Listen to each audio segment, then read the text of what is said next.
RPA Sur, la democratización de los medios de comunicación es nuestra divisa.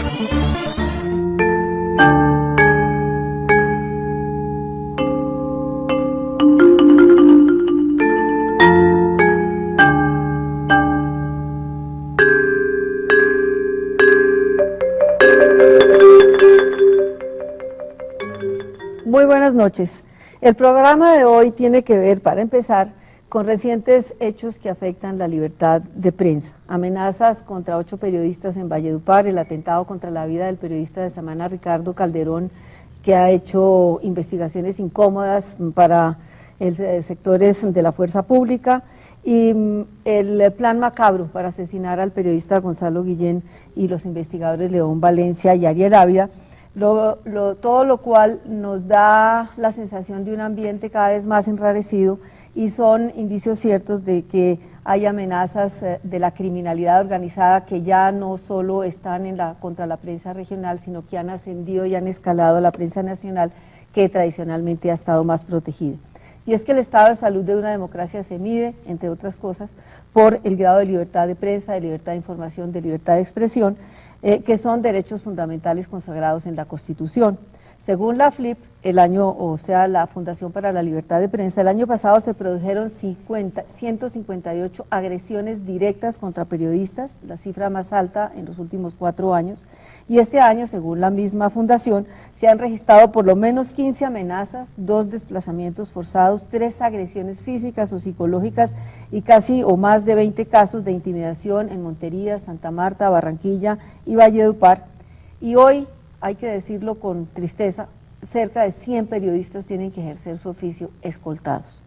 También desde el Congreso le apuntan a la libertad de prensa y afortunadamente ya fracasó, pero había un intento de legislar contra la parodia que abría la puerta a la censura. Un panorama perturbador que nos plantea la pregunta sobre las limitaciones al ejercicio libre e independiente del oficio. Y para hacer un análisis del problema que está afectando a la prensa por estos días, hemos invitado a Ignacio Gómez, subdirector de Noticias 1, del noticiero Noticias 1, presidente de la Fundación para la Libertad de Prensa, destacado periodista de investigación, oficio que le ha costado varias agresiones y hasta el exilio, y que además en el pasado vivió toda la nefasta época del narcoterrorismo. Trabajaba en El Espectador cuando fue asesinado su director, el doctor Guillermo Cano, por orden de Pablo Escobar. Está también Norbey Quevedo, director de investigación del diario El Espectador, ganador de numerosos premios de periodismo y actual profesor de las universidades de La Sabana y el Externado, y que también ha sido víctima de agresiones y amenazas por el ejercicio profesional. Nuestro tercer invitado es el gerente del Canal Capital, Holman Morris, destacado periodista de investigación, ha sido galardonado en varias ocasiones, recibió premios internacionales por sus trabajos en pro de las víctimas, en la defensa y en pro de la defensa de los derechos humanos, que nos acompaña también amenazado, también vive escoltado, nos acompaña también en este programa junto con el periodista y escritor Antonio Caballero, que como siempre nos acompaña en la conducción del programa. Entonces, la pregunta se las planteo para que cada uno me haga un pequeño diagnóstico desde su perspectiva y desde lo que ven de lo que está sucediendo a la prensa nacional. ¿Cómo está la salud de la libertad de información en Colombia? Norbey, empecemos por usted. Pues uno diría, María Elvira, que está en cuidados intensivos. Creo que estamos atravesando quizás uno de los peores periodos en materia de libertad de expresión. Mire usted, un indicador usted lo decía bien, cerca de 100 periodistas que ejercen su profesión en este país, con escoltas, con carros blindados, con chalecos, pues sin duda esto es insano para la democracia. Eso, digamos, podría ser el primer factor. El segundo es que hay unos efectos concomitantes en este sentido, como por ejemplo la autocensura. Después de que lo que ha sucedido, lo que le ha sucedido a Holman hace muchos años, lo que le ha sucedido a Ignacio, digamos, en el caso personal, yo era renuente a creer que ese tipo de cosas sucedían hasta que me sucedió a mí. Y en ese sentido, pues uno plantea los escenarios de autocensura, obviamente uno tiene el respaldo del medio de comunicación, pero empieza a pensar mucho sobre lo que va a publicar y sobre lo que no va a publicar.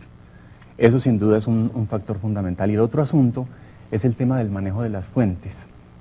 Por la naturaleza del trabajo del periodismo de investigación, pues uno tiene muchas fuentes reservadas, muchas fuentes particulares, y cuando se dan cuenta que uno está escoltado, que tiene una medida de protección especial, pues la pérdida de confianza en uno es grande. Yo creo que todos estos incidentes se reflejan de manera significativa y va perdiendo uno mucho en el ejercicio profesional. Y lógicamente el tercer aspecto es el aspecto familiar, en donde se pagan altos costos, sin duda, en asuntos que son de la privacidad del periodista. Ignacio, usted como director o ejecutivo de la Fundación para la Libertad de Prensa, ¿cómo ve usted que se hace el seguimiento permanente y que tiene todos los registros? Le quiero hacer concretamente la pregunta, ¿está hoy más enrarecido el ambiente que hace 6 años, 8 años? ¿Es igual a lo que vivimos durante el narcoterrorismo o hay diferencias?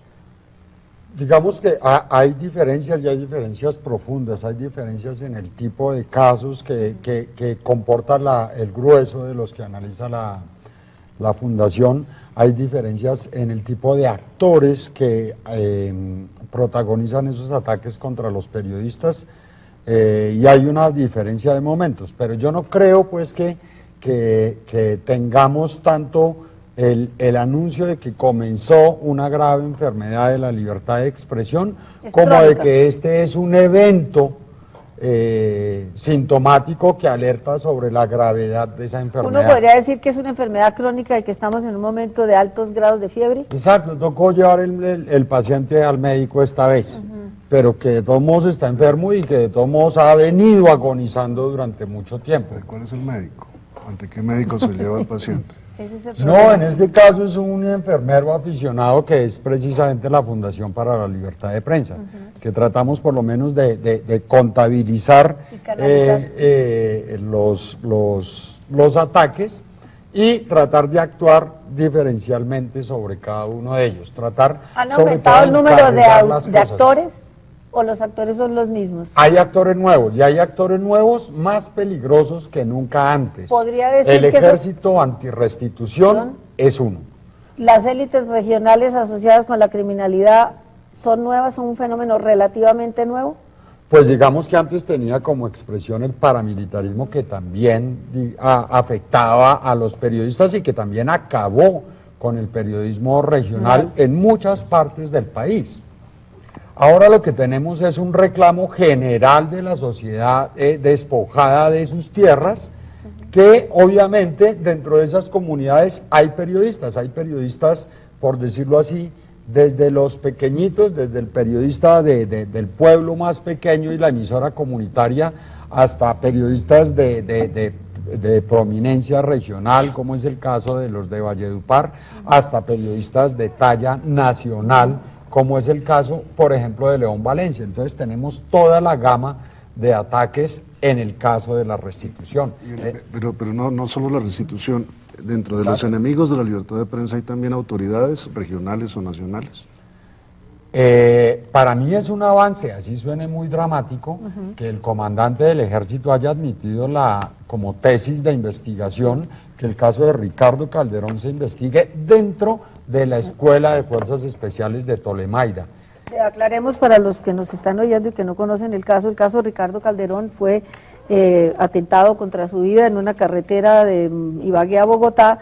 Ricardo Calderón hizo las investigaciones en semana sobre todas las violaciones al régimen penitenciario en la cárcel de Tolemaida, también está detrás de las chuzadas del DAS, ¿sí? Entonces, ahora sí lo dejo a usted para pero por la proximidad, tanto del sitio del atentado a Tolemaida, como de los temas que él había publicado y que estaba planeando publicar, pues los 7 tiros que fueron disparados contra él estarían relacionados con ese tema de la corrupción de la cárcel militar de Tolemaida más exactamente.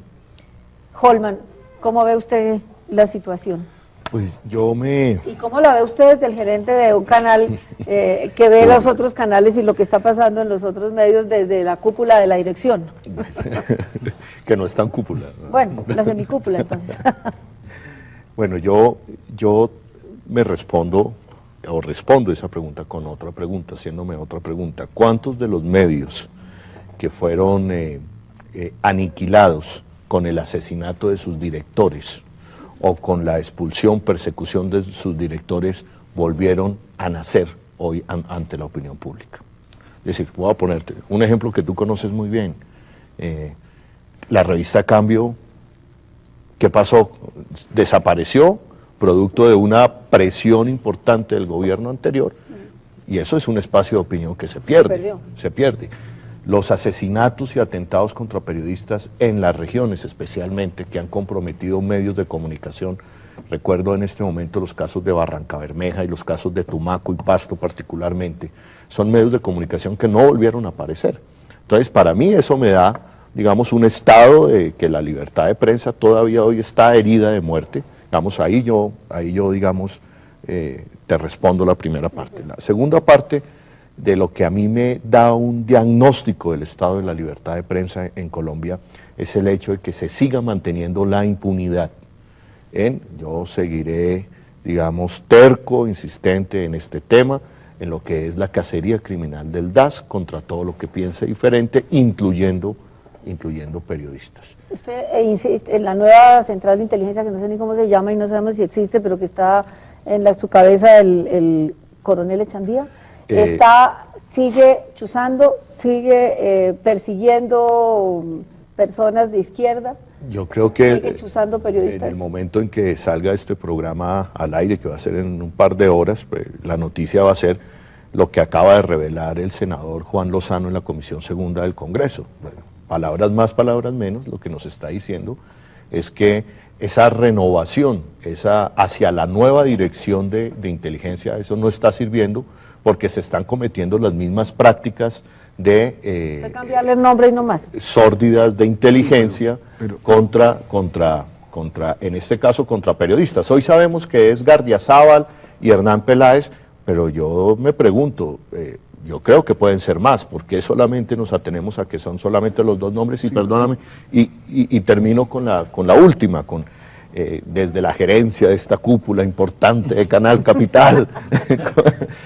A ver, María Elvira, yo sí con satisfacción sí digo que Canal Capital está haciendo un ejercicio democrático, de respeto a la libertad de prensa. Aquí están sentados toda la gama de contradictores del alcalde Gustavo Petro.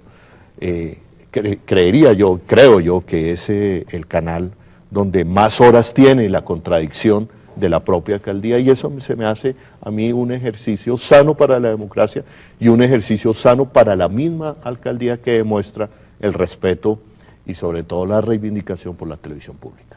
Antonio y Nacho querían hacer comentarios. Sí, yo quería interrumpir a Holman, que no hay mucho de ingenuidad en esperar que una agencia de inteligencia no vaya a espiar a los ciudadanos en general, no solamente a los delincuentes, sino las agencias de inteligencia están hechas para eso, en todas partes, en los Estados Unidos, en Francia, en la Unión Soviética o aquí. No es ingenuo esperar que sea distinto. Pues yo. Si me permite. Aunque sea. Ayúdenme. Si me permite, yo supongo que independientemente de lo que sea una agencia de inteligencia no está hecha para recoger la información y torturar psicológicamente no solo a los periodistas, sino que tampoco lo puede hacer con los delincuentes. Y eso es lo que hizo el DAS, y eso es lo que no queremos que se repita. Solamente tenemos un mínimo de información capturada de lo que fue la experiencia o las actividades criminales del DAS durante estos 8 años que estuvo en manos prácticamente del bloque norte de las autodefensas. De lo que se trata es de que no viole la ley una entidad como esta, de que el aparato del Estado no sirva para asesinar inclusive periodistas, como evidentemente está documentado. Todo eso debe ser así, naturalmente que debe ser así, pero la realidad muestra que no es así. El DAS simplemente le han ido cambiando una vez tras otra el nombre, la sigla, DAS, no es lo mismo DAS que SIC. Pero es exactamente lo mismo que el SIC que funcionaba hace 50 años. Es que yo el punto al que iba es el punto de la verdad. Es decir, nosotros podríamos estar tranquilos de que no sigue sucediendo lo que pasó con el DAS, siempre y cuando supiéramos todo lo que había hecho el DAS, y eso no está sucediendo. Los documentos del DAS, o sea, la Fiscalía hizo una mirada general, sacó algunos papeles, los incorporó al expediente sobre 4 periodistas, ahí paró, y el resto de la información del DAS no se ha investigado, está en manos del Procurador General de la Nación, que no es propiamente una garantía para, en primer lugar, los periodistas y en segundo lugar, creo yo, para la sociedad. ¿Por qué? Porque el procurador ha insultado públicamente a los periodistas y ha dicho que hay 4 tipos de periodistas: los amigos de él, los periodistas homosexuales, los periodistas marihuaneros y los periodistas cocainómanos. Mejor dicho. Entonces, pues todos No hay finalmente garantía. se merecían el espionaje. Yo no sé si está buscando ahí la marihuana, la cocaína y el homosexualismo pase y el porro y de porro. los demás. Pero Norbey. si lo observamos desde el punto de vista del despliegue tecnológico que está haciendo el Estado, uno pensaría fácilmente que el tema de las interceptaciones podría estar siendo más grave que antes. Tenemos el sistema Esperanza, el tradicional de la Fiscalía, está el Puma, el que supuestamente está manejando la policía. Que es un tema etéreo Grueso, todavía en sí. en misterio, pero que va andando. Está la agencia de inteligencia, una agencia nueva, y están los equipos privados. Que los equipos que se importan acá, recientemente se han importado una serie de equipos para interceptaciones. ¿Qué control se está teniendo con esos equipos? ¿Para qué están sirviendo esos equipos? ¿Exclusivamente para una actividad de inteligencia, como decía Antonio? ¿Cuál es la relación para monitorear el trabajo de los periodistas? Que me parece que esa es la gran discusión. ¿Y qué están respondiendo las autoridades frente a ese tema? No hay ningún control. Todavía estamos en el escenario en que una persona se mete en una caja de teléfonos y efectivamente a través de unos cables y a Eso través de un es equipo interceptar, móvil ¿o no? lo hace perfectamente. Le cuento un asunto, María Elvira. Conozco de una persona, X fuente, que tiene en su oficina un maletín y un día me mostró: mire, si usted quiere interceptar, venga, yo le presto ese maletín si tiene que hacer algún trabajo periodístico. Le dijeron, pues yo no trabajo así, y no tiene ningún control por parte del Estado. Pero se anuncian en los periódicos, se anuncian en Google, a cada rato anuncian Bueno, que... entonces, Pero yo no creo que sea ingenuo. Yo no creo, para responderle la pregunta, yo no creo que sea ingenuo. Yo sí sigo confiando en que un Estado, una democracia con todas sus tildes no puede llegar a esas prácticas mire, ahorita en los Estados Unidos, de inteligencia sórdida. Sí, el caso de la AP, de la AP. interceptación, pero ahí hubo Buscando- castigo, ahí se está llamando... termina en cárcel. bueno. Allá termina en Entonces cárcel. volvamos a ese punto. No toquemos ese punto, el punto de la impunidad y qué están haciendo las autoridades de justicia en los casos que involucran periodistas. Ese es el Es una punto. indiferencia A total. mí se me hace es- que ahí hay un peligro fundamental que hay que alertar. Se liquidó el DAS. Sus agentes pasaron a diferentes entidades del Estado y es más, está claro que había un plan para el anuncio de la liquidación del DAS. Es decir, que hubo unos movimientos estratégicos que se hicieran, por ejemplo, para poner a las personas que estaban involucradas en las interceptaciones de periodistas a inmigración, que pasaba en paquete todo a la Cancillería.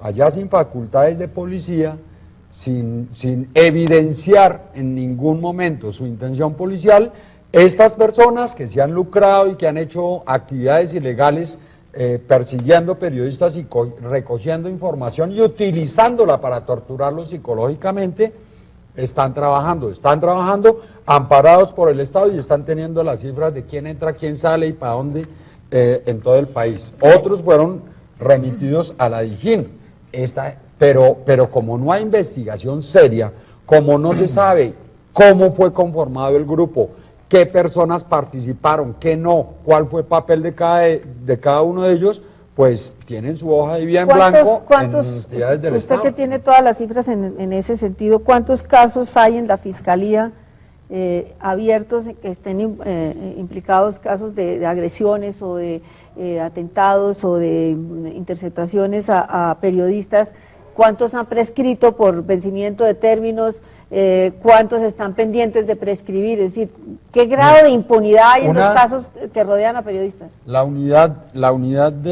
Hubo una creación de una subunidad que desde el procurador Mario Iguarán, desde el fiscal Mario Iguarán, se anunció.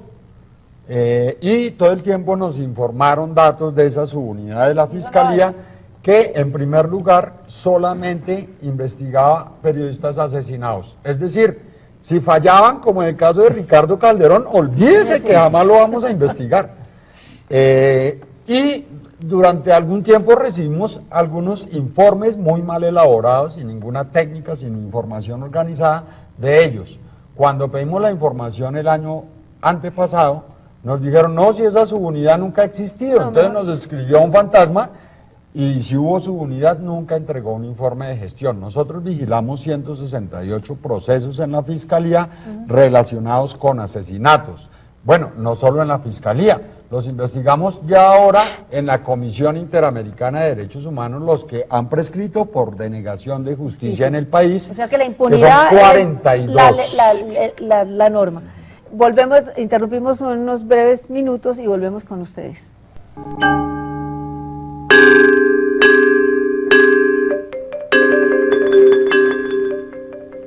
Ignacio, concrétenos la cifra porque me parece espeluznante lo que usted nos hizo un poquitico, nos dijo ahora detrás de cámaras. ¿Cuántos casos y cuántas prescripciones?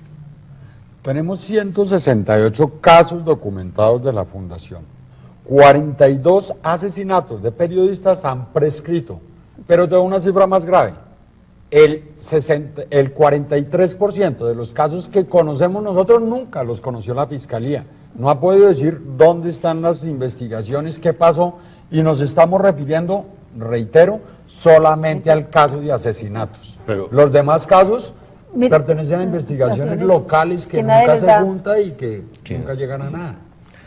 Pero yo quiero agregar a lo que está aportando Ignacio lo siguiente. Hay casos emblemáticos en el tema de los periodistas. Voy a poner uno. Jaime Garzón.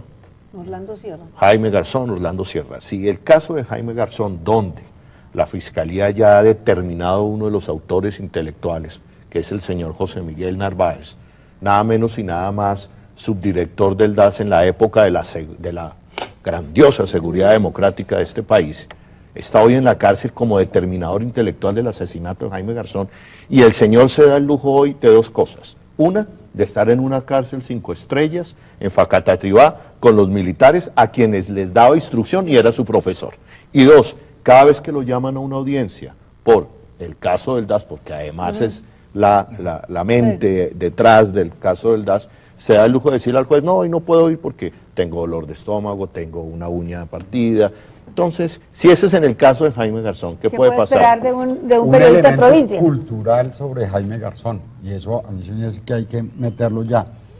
La semana pasada, el viernes, los Tres Caínes, me dijo a mí, un aficionado judicial, legalizaron a Jaime Garzón, ese man sí era guerrillero, porque ya un infundio que otro periodista, colega nuestro, compañero nuestro, se ha empeñado en difundir, y es que Jaime Garzón perteneció al ELN, ya está oficializado en la historia. El libro que tiene el prólogo de José Obdulio. Va a ser oficializado por una telenovela. Exacto, es decir, impacta en el imaginario cultural. Por guerrillero en una telenovela. Pero mire, María Elvira, que paradójicamente aquí hablamos de impunidad frente a las investigaciones por parte de las autoridades, pero se presenta un contraste con eso, y es mientras se presenta esa situación, el tema del matoneo judicial. Porque si se investigara con la misma profundidad el tema en que le hacen requerimientos a los periodistas por este tema de matoneo judicial, seguramente el escenario sería diferente. Los periodistas, ante las dificultades en términos de investigación, porque hay que decirlo públicamente, y es que los organismos de control tienen unas serias deficiencias en el tema de investigación. Cada investigación que se publica en medios de comunicación se convierte en un expediente. Y resulta que el periodista que hace su labor termina convirtiéndose o en testigo en unos casos, o en otros casos como la persona denunciada.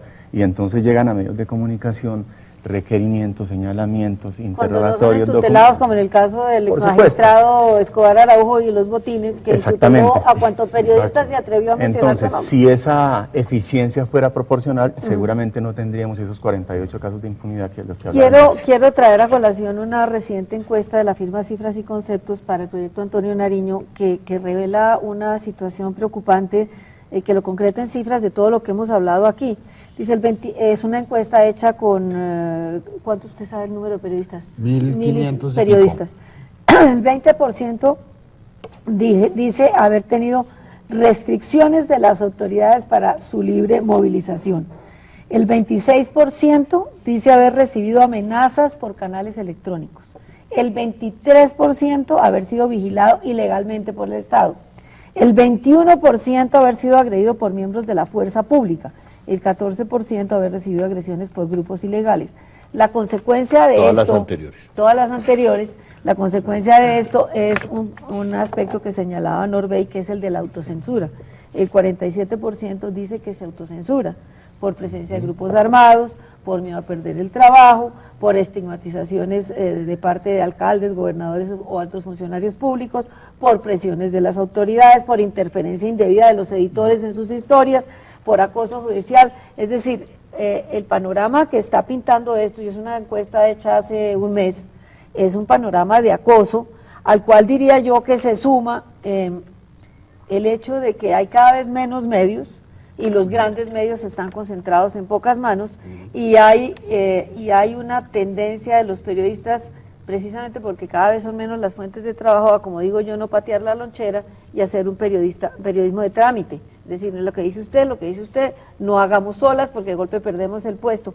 ¿Qué tanto perciben ustedes en los medios en los que trabajan que los periodistas prefieren acomodarse a una situación por cualquiera de las razones que hemos mencionado, y qué tan perversa es esa autocensura y tan extendida? Primero, el concepto de autocensura. Yo no sé si el propósito de los paramilitares y la dirigencia política que planeó el asesinato de Jaime Garzón tenía la intención de que los periodistas se autocensuraran, o si era específicamente ese asesinato, el secuestro de Ginette Bedoya y otros muchos casos contra periodistas destinados a amedrantar, a asustar a toda la profesión. Entonces, si a mí me asesinan a un compañero... Nacho, el caso de los 8 periodistas amenazados por panfletos de Valledupar, según entiendo, no los amenazaron porque estuvieran cubriendo problemas de restitución de tierras, los amenazaron por amenazarlos, como quien dice, preventivamente. Exactamente, ese es el punto. Entonces, si el propósito es censurar... lo están logrando. Sí, pero no podemos hablar de autocensura. Eso es censura. Claro, pero la autocensura, insisto, hay Digamos que hay autocensura. todos esos elementos. A ver. Yo creo que aquí el tema quizás doloroso en el ejercicio de la profesión, frente a lo que estamos observando. En el caso de Ricardo Calderón, es absolutamente claro que eso fue una advertencia. En el escenario en donde se presentaron los hechos, pues era claro que si a él lo querían asesinar había sido sencillo. Es decir, se sienten tan poderosos que dicen, por supuesto, lo podría matar, pero no me da la gana matarlo, no lo mato, lo asusto, y eso asusta al total de los periodistas. Y sobre todo estamos hablando de agentes de la fuerza pública. Yo creo que es doloroso decirlo, que para uno es mucho más difícil hacer ese tipo de investigaciones que hacer incluso investigaciones sobre narcotraficantes, paramilitares, incluso delincuencia común. Yo creo que ese es el punto, y lo que estamos atravesando en este momento es que eso que parecía un tema regional, yo creo que se volvió nacional, y sobre todo se volvió fundamental en los centros de poder, sin ser obviamente centralista, pero pues aquí en Bogotá se toman muchas decisiones, están los centros de poder, y ahí es a donde han llegado este tipo de personas. Ahora, el caso de Gonzalo Guillén y León Valencia y Ávila muestra también que ya no es el amedrentamiento a los periodistas regionales, que son mucho más vulnerables, sino que ya escalaron y están amenazando a periodistas de medios nacionales que en teoría y tradicionalmente han estado más protegidos y gozan de mayores garantías. Pero volviendo un momento al tema de la impunidad y el matoneo judicial, ¿a quién es atribuible eso, esa impunidad? A los jueces, es atribuible a la fiscalía que no adelanta las investigaciones, A la Fiscalía, fundamentalmente. La Fiscalía Es la competente. no ha entendido que al atentar contra periodistas se está atentando contra un derecho de toda la sociedad, Digamos, ni le ha dado la el importancia caso de que esos casos. 42 asesinatos hayan prescrito por vencimiento de términos, ¿eso es atribuible a la Fiscalía también? Sí, ¿O a la pregunto si hay- falta, siempre a la falta de Fiscalía. diligencia. Por ejemplo, en una revisión que nosotros llevamos a la Corte Interamericana de Derechos Humanos, por primera vez, después de 22 años, se hacen consideraciones sobre la libreta de reportero de Julio Daniel Chaparro en las causas de su asesinato, cuando para todo el mundo era obvio desde el principio. Si a un periodista lo matan, pues la primera pista está en su libreta. Eso no se le ocurrió jamás en 20 años pensarlo a la Fiscalía, y duró 20 años sin pista. Yo quisiera tomar... Entonces hay un complot que dura 20 años, de fiscal tras fiscal tras fiscal, bajo distintos gobiernos. Complot o indiferencia. Sí, Porque, a ver, yo quisiera a señalar O un ignorancia. punto que usted destaca, que es el de los derechos fundamentales. A veces nos preguntan cuando hablamos de estos temas sobre tanta laraca, ¿por qué se defienden los periodistas? ¿Por qué tanta importancia? Yo creo que es importante que los colombianos entiendan que los periodistas, de alguna forma, la garantía de la libertad de prensa, la libertad de expresión es la garantía de una democracia activa. Entonces, cuando hablamos y nos preocupamos por estos temas con el programa de hoy, no es por intereses personales, es porque de una u otra forma el periodismo representa, la salud del periodismo de una prensa representa o significa, calidad de la da la democracia. medida de la calidad de la democracia, y lo que estamos concluyendo aquí es que la calidad de nuestra democracia es bastante, no da para Icontec. Pero además yo te agrego una cosa, María Elvira, y espero no equivocarme, todos los días lo compruebo un poco más. Las grandes investigaciones, las investigaciones que le han cambiado el rumbo a este país, no han sido por denuncias de un fiscal o de un juez o de un procurador. Siempre el origen está en una investigación periodística o en una investigación Empecemos por periodística el proceso 8000, las chuzadas del DAS, de una la región, de un parapolítica. periodista regional o de un periodista o de un pequeño centro de pensamiento como la Corporación Nacional Nuevo Arcoíris, que hace para mí la investigación más importante La de de la la última parapolítica. década en este país, que es la parapolítica, con unos cuantos periodistas y unos cuantos investigadores. Entonces, en este país, atentar contra periodistas sí tiene un motivo y tiene un poder detrás que va hasta que no se adelanten las investigaciones, desviar investigaciones, hasta quitarle y cerrarle medios de comunicación a los periodistas. Hay otro factor que creo que es fundamental aquí, y es el tema de la estigmatización. Hay que decirlo de frente ante las cámaras. Entonces, para mucha gente, el señor Holman Morris es un guerrillero, el señor Ignacio Gómez es un guerrillero. A mí eventualmente me pueden tildar como que soy una persona que trabajo para poderosos y para escenarios de poder. No, en el caso de la revista Cambio, en el caso de la revista nos Cambio, acusaron de ser aliados de la Antonio guerrilla. también, Antonio, en el bueno, caso de Antonio, indudablemente sigue existiendo ese tema de estigmatización, y cuando uno asume una investigación, la que sea, entonces, este señor viene a hacer un mandado, este para quién está trabajando, este es que es de izquierda, es que este es de derecha. Y creo que la sociedad todavía, y obviamente fomentado por algunas entidades, no ha entendido cuál es el papel de los periodistas. Sencillamente nosotros pues nos jugamos la vida por esta profesión, y obviamente en esencia de tratar de darle mejor y más información a la ciudadanía. Es un escenario de democracia. a mí personalmente me impresiona que nuestros tres invitados de hoy todos viven con escoltas. ¿Cómo puede uno ejercer el periodismo, que por esencia es libre e independiente, rodeado de escoltas o con carros o movilizándose en clavos blindados? ¿Hasta qué punto cada uno de ustedes se siente limitado en el ejercicio de la profesión por andar escoltados? Pero no solo en el ¿Cómo ejercicio. aprenden? ¿Cómo aprenden a navegar y hacer investigaciones? ¿Cómo hacen cuando están encarcelados porque están vigilados? Voy a contar una anécdota, María Elvira. Buena parte del ejercicio periodístico que yo he desarrollado en los últimos 10 años ha sido en la región. Es salir de Bogotá, pero irme a meter a la región, donde está el conflicto, lo que yo he llamado la otra Colombia, las otras Colombias, estar con la gente. Yo siempre abandonaba mi esquema de seguridad en Bogotá. Decía, no, yo me responsabilizo. Cuando fui a hacer un trabajo que es público, la polémica que genera con el señor Álvaro Uribe, entonces él siempre abandona los escoltas. Claro, los tengo que abandonar, yo asumo mi responsabilidad, porque tú no puedes llegar a una zona de conflicto con escoltas. Pones en riesgo la vida tuya, pero la demás, la de los escoltas. Pero sobre todo, la gente no te va a creer. Era lo que decía al comienzo Norbey.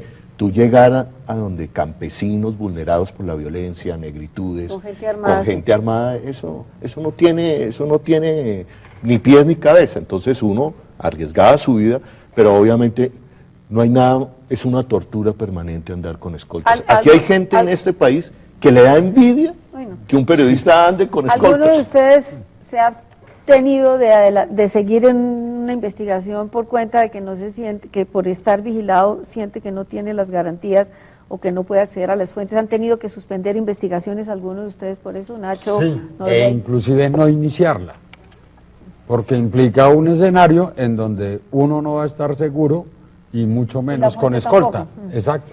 Sí, pero fundamentalmente en el caso personal quiero decir lo que las investigaciones sobre agentes de la fuerza pública. Creo que esa es la autocensura más grande, ese es el tema que uno piensa mucho más, digamos, en el caso personal, precisamente porque la historia o los últimos sucesos pues han demostrado una eventual responsabilidad. Obviamente las investigaciones se están adelantando y es muy difícil, pero mire usted, yo creo que el doctor Andrés Villamizar en la unidad de protección está haciendo un trabajo interesante y está tratando de darnos garantías a los periodistas, pero hay unos asuntos muy curiosos. El celular que nos iban a brindar para que nos comunicáramos tiene GPS. El carro en donde nos estamos transportando tiene GPS. Uno es un blanco móvil. Sí, uno es un blanco móvil. Pero ¿cuál es la respuesta? Porque yo también tengo, ese mismo debate lo tengo en este momento, que a mí también. Entonces, ¿pero a qué le teme? ¿Usted qué tiene que ocultar? Esa es la respuesta que tú recibes. Entonces, hoy más que nunca, pues estamos monitoreados. Creo que aquí hemos tomado una decisión, no habíamos hablado del tema, creo que todos los que estamos acá hemos tomado una decisión, y es, por ejemplo, desechar esos equipos de comunicación, porque no tiene sentido que estemos monitoreados en nuestra casa, en el baño, en los medios de comunicación donde trabajamos o haciendo nuestro Pero sobre todo identificando a tus fuentes, que es lo que muchas veces los organismos de seguridad no entienden, que uno habla con fuentes que son... No entienden o están interesados en saber. O están interesados de saber, sí. Descubrir las fuentes. Bueno, esto, digamos, hemos hablado de estas cosas que son las más agresivas y las más atentatorias de la libertad, pero mencionamos ahí de pasado que hasta dónde esa concentración de los pocos medios grandes en unas pocas manos, que son grupos empresariales con intereses en múltiples negocios, en toda clase de negocios, son una presión interna para los periodistas para no meterse en investigaciones que puedan afectar sus intereses. ¿Qué tanto esto también está afectando la concentración de la propiedad, está afectando la calidad de la información que estamos recibiendo los colombianos? Yo creo que en eso hay que decirlo, y me refiero de manera personal a lo que está pasando. Y tengo que reconocer que tengo pues el respaldo de los medios de comunicación en donde trabajo, pero también hay una ventaja que creo que ha sido esta gran explosión de medios, este tema de convergencia y esta revolución en donde definitivamente casi que uno se está volviendo el medio de comunicación propio. Yo creo que la transformación de redes sociales, por ejemplo, yo creo que le permiten a uno un nuevo escenario en donde puede hacer ejercicios y en donde puede desarrollar de alguna manera el tema de periodismo de investigación. Eso de alguna manera, sí, claro, eso de alguna manera rompe un poco con ese esquema de monopolización que obviamente es uno de los temas que afecta a la sociedad colombiana, pero sin duda creo que está contribuyendo de manera significativa al trabajo que estamos haciendo algunos periodistas, lo digo específicamente en el caso del Espectador.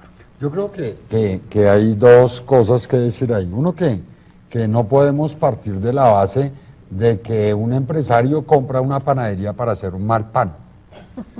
Es decir, si un grupo financiero metió parte de su capital a comprar un medio de comunicación, supongamos que no lo hace para hacer mal periodismo.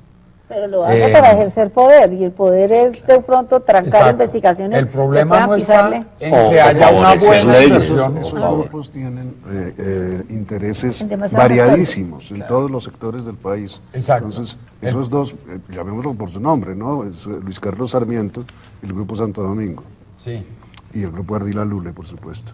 Es decir, una unidad investigativa hoy del diario El Tiempo nos va a mostrar, a decir a los colombianos cómo es que se manejan las tasas de impuestos en los bancos hoy en Colombia.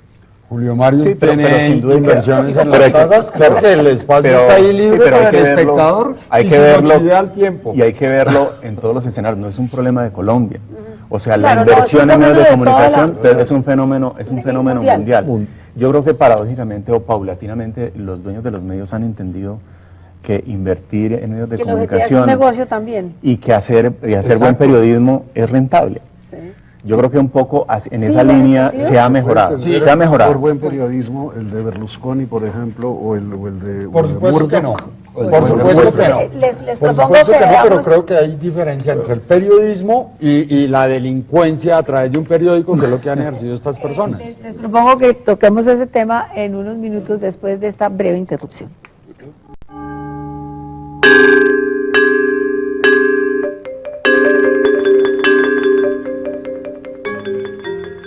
Antonio, replantee su pregunta y arrancamos.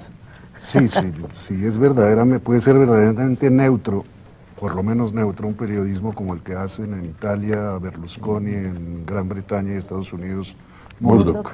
Se trata de democracias avanzadas, ¿no? Sí. No, se trata de organizaciones criminales avanzadas en ambos casos. O sea, ahí hay unos delitos claramente imputados a Murdoch y a su gente tanto en Inglaterra como en Estados Unidos, y hay otros para Berlusconi en su lugar. Se supone pues que estamos hablando de los medios que están interesados en el periodismo, pero igual Pablo Escobar, todo mafioso ha tenido su medio de comunicación y obviamente su propósito era delinquir a través de los medios de comunicación. Yo creo que hay un estándar profesional en los medios de comunicación. Fíjese que el New York Times no se ha convertido en un mal periódico a pesar de su nuevo dueño. Slim. Exacto. Entonces creo que hay un profesionalismo, unos estándares de la profesión, un ejercicio profesional, un gremio que digamos Que hay una en la barrera. medida de la variedad de los medios de comunicación garantiza una pluralidad de información. Pero ¿Cómo volvamos- funciona la democracia informativa? Volvamos No al solo caso en la colombiano. redondeo, no solo en la medida en que haya 2 grupos o 3 grupos financieros con medios de comunicación, sino en la medida en que haya 25 grupos de interés diferentes con intereses en medios de comunicación. Y entonces ahí llegamos a un punto que es mucho más grave en Colombia. El problema no es que haya gente rica con medios de comunicación, sino que sean solo 4 ricos los dueños de los medios de El comunicación. problema es el oligopolio. Exactamente. Volviendo al caso, ya retomando nuevamente el caso colombiano, yo también siempre he creído que la libertad de prensa también va ligada a la cantidad de medios de comunicación que una democracia pueda producir y que a través de esos medios podamos escuchar los diferentes puntos de vista que hay en una democracia. Yo me pregunto, ¿habrá sido sano para la democracia colombiana haber trasegado un siglo con un periódico de circulación nacional? ¿Es sano para la democracia, para la calidad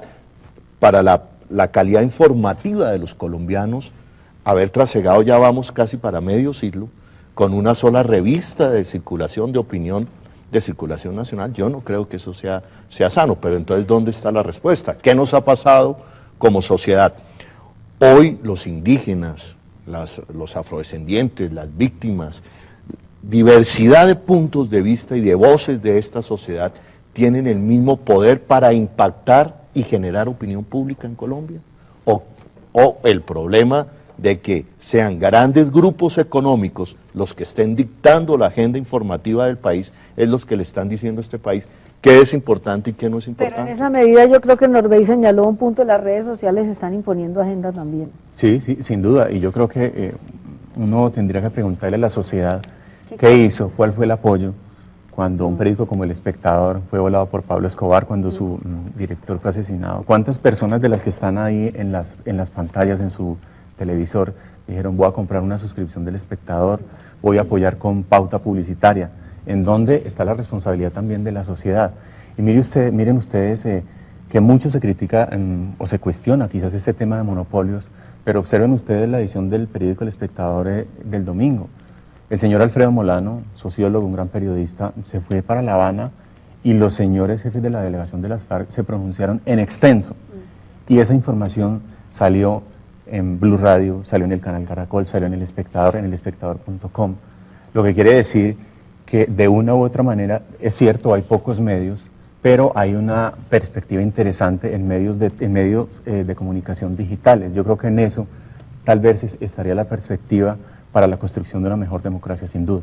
Porque es que el capital de un medio de comunicación es su credibilidad. Obviamente ellos podían haber mandado un ejecutivo del Grupo Santo Domingo o El Tiempo, el del otro grupo económico, a plantear su perspectiva y publicarla y nadie les creería. Sí, pero digamos que voy a ser de abogada del diablo, una golondrina no hace verano. Es decir, sí, hay que reconocer esa libertad. Volviendo a lo que Sí. decía Holman, pasamos un siglo entero con un solo periódico de circulación nacional. Ese periódico es El Tiempo. Al Tiempo nadie le creía, y sin embargo, la falta de credibilidad nunca le quitó lectores. Pertenece a un círculo de poder. El Tiempo siempre tuvo una contradicción. El Tiempo no fue el único periódico nacional. En épocas claras del país, que tú las conoces, había 4 periódicos nacionales. Había 2 liberales y 2 conservadores que usted los compraba en Barranquilla, en Santa Marta, y los leía completos. Hubo una crisis de medios de comunicación, Colombia se adelantó a la crisis de los medios impresos, y El Espectador, digamos, tiene un sistema ahí de supervivencia, pero ningún científico, ni de la sociología, ni de los medios de comunicación, te va a decir que dentro de 50 años va a existir la edición impresa del Tiempo del Espectador. Como nos está corriendo el tiempo, yo quisiera como que cerráramos este programa como con algunas conclusiones y cómo ven el futuro de la prensa, de la prensa entendido como el periodismo en Colombia. Norbey. Lo primero que hay que decir es que no nos estamos victimizando y que asumimos las consecuencias de hacer un periodismo diferente. Las amenazas, los atentados, los seguimientos y demás, pues prácticamente hacen parte de esa decisión profesional que hemos tomado de hacer un periodismo diferente. Y que en el caso personal pues hay que seguir adelante, vamos a seguir adelante.